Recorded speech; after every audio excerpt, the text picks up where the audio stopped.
السلام علیکم ورحمۃ اللہ وبرکاتہ۔ نحمدہ و نصلی علی رسولہ الکریم۔ بسم اللہ الرحمن الرحیم۔ اللہ رب العزت قرآن مجید میں فرماتا ہے وذکرہم بایام اللہ، یعنی اور لوگوں کو اللہ کے دنوں کی یاد دلاتے رہو۔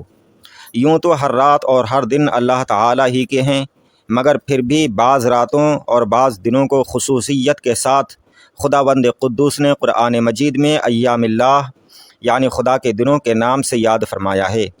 اللہ تعالیٰ کے دن کون کون سے ہیں؟ یہ وہی مقدس دن اور مبارک راتیں ہیں کہ جن میں پروردگار عالم کی خاص خاص آیات بینات کا ظہور ہوا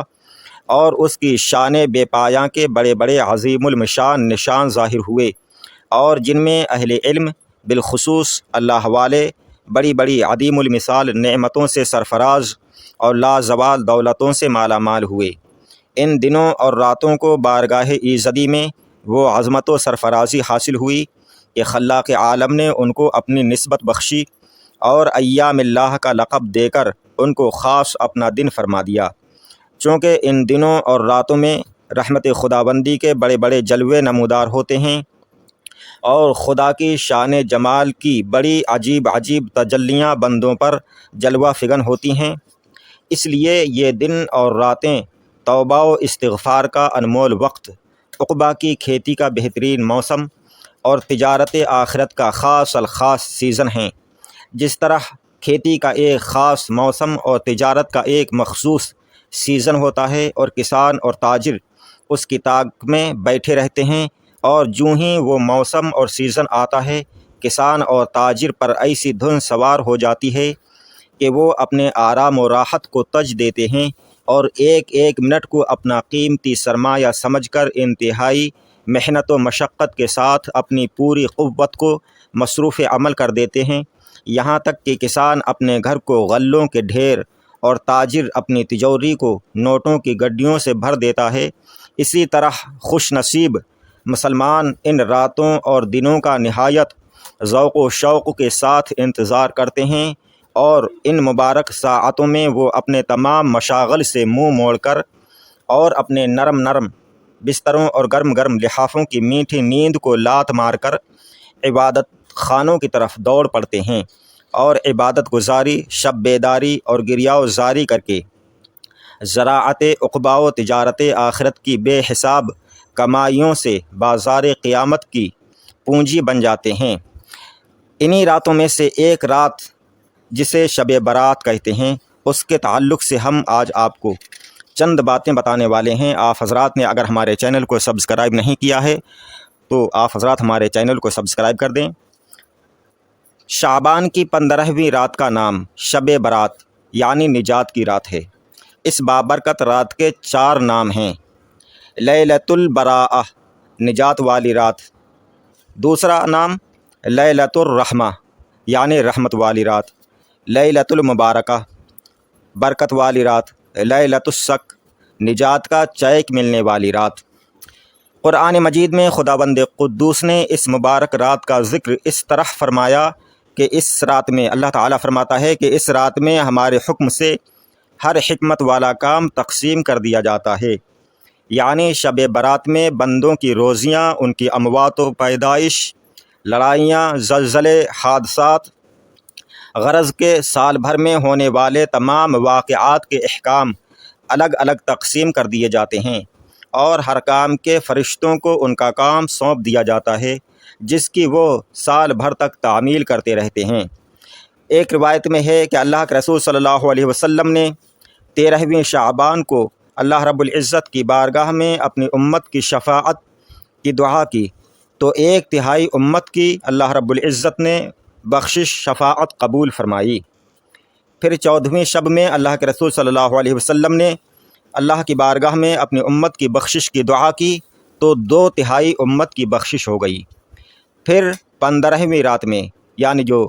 شب برات کی رات ہے، اس رات میں اللہ کی بارگاہ میں حضور صلی اللہ علیہ وسلم نے دعا کی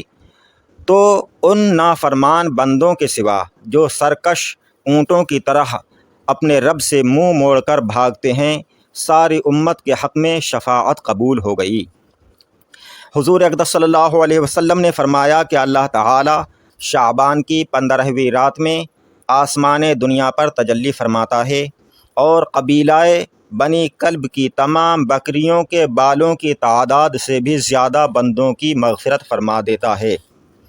ایک روایت میں ہے کہ اللہ کے نبی جناب محمد رسول اللہ صلی اللہ علیہ وسلم نے فرمایا کہ اس رات میں اللہ تعالیٰ سورج ڈوبنے کے وقت سے آسمان دنیا پر نزول اجلاس فرما کر ارشاد فرماتا ہے کہ کیا ہے کوئی بخشش مانگنے والا کہ میں اس کو بخش دوں، کیا ہے کوئی روزی مانگنے والا کہ میں اس کو روزی عطا کروں، کیا ہے کوئی بلا میں مبتلا، بیماری میں مبتلا کہ میں اس کو عافیت دوں،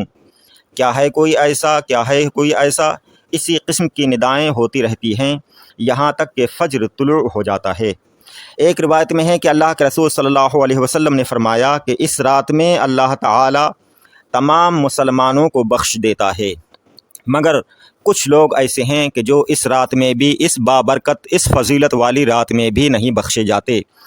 اب وہ کون کون سے لوگ ہیں جو اس رات میں بھی نہیں بخشے جاتے؟ وہ کون سے مسلمان ہیں کہ ہیں تو ایمان والے لیکن پھر بھی اس مبارک رات میں، اس رحمت والی رات میں نہیں بخشے جاتے؟ آپ حضرات غور سے سنیں۔ نمبر 1، نجومی اس رات میں نہیں بخشا جاتا، جادوگر اس رات میں نہیں بخشا جاتا، شرابی اس رات میں نہیں بخشا جاتا،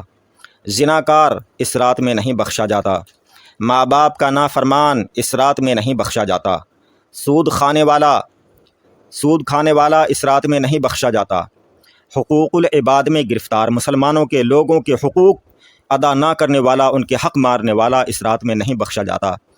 مسلمانوں میں پھوٹ ڈالنے والا، آپس میں مسلمانوں میں لڑائی جھگڑا کرانے والا اس رات میں نہیں بخشا جاتا، کسی مسلمان سے کینہ رکھنے والا، بغض رکھنے والا اس رات میں نہیں بخشا جاتا، بلا کسی شرعی وجہ کے اپنی رشتہ داری کو کاٹ دینے والا، رشتہ داریوں سے قطع تعلق کرنے والا اس رات میں نہیں بخشا جاتا۔ یہ چند لوگ ہیں جو اس رات میں بھی نہیں بخشے جاتے۔ لیکن ہاں، اگر یہ لوگ اس رات کے آنے سے پہلے اپنے ان برے فعلوں سے، ان برے کاموں سے توبہ کر لیں تو وہ بھی اس رات میں بخش دیے جاتے ہیں، ان کی بھی مغفرت ہو جاتی ہے۔ لہٰذا ابھی وقت ہے، 2 دن باقی ہیں، 1 دن باقی ہے کہ ہم اللہ تعالیٰ کی بارگاہ میں روئیں، گڑ گڑائیں، ان برے کاموں سے، برے فعلوں سے اللہ کی بارگاہ میں سچے دل سے توبہ کریں کہ ہم پھر کبھی ایسے برے کام نہیں کریں گے، اور اگر کسی کی طرف سے کینہ بغض دل میں ہے تو اس کو بالکل نکال دے اور اس سے ملیں، معافی چاہیں اور معذرت چاہیں، اور ماں باپ کی بارگاہ میں جائیں اور ماں باپ سے معافی چاہیں، اور جتنے بھی یہ گناہ بتائے ہیں کہ یہ گناہ کرنے والے بخشے نہیں جاتے، وہ تمام گناہوں سے آپ اگر ان میں مبتلا ہیں تو ان سے توبہ کریں اور اللہ کی بارگاہ میں سچے دل سے توبہ کریں، روئیں، گڑ گڑائیں، اور پھر اس رات کے آنے سے پہلے آپ توبہ کر لیں تو اس رات میں ان لوگوں کی بھی بخشش ہو جاتی ہے۔ اللہ تعالی ہم سب کو ایسی مبارک ساعتوں، راعتوں کا زیادہ سے زیادہ احترام کرنے کی، ان میں عبادت کرنے کی توفیق عطا فرمائیں۔ السلام علیکم، خدا حافظ۔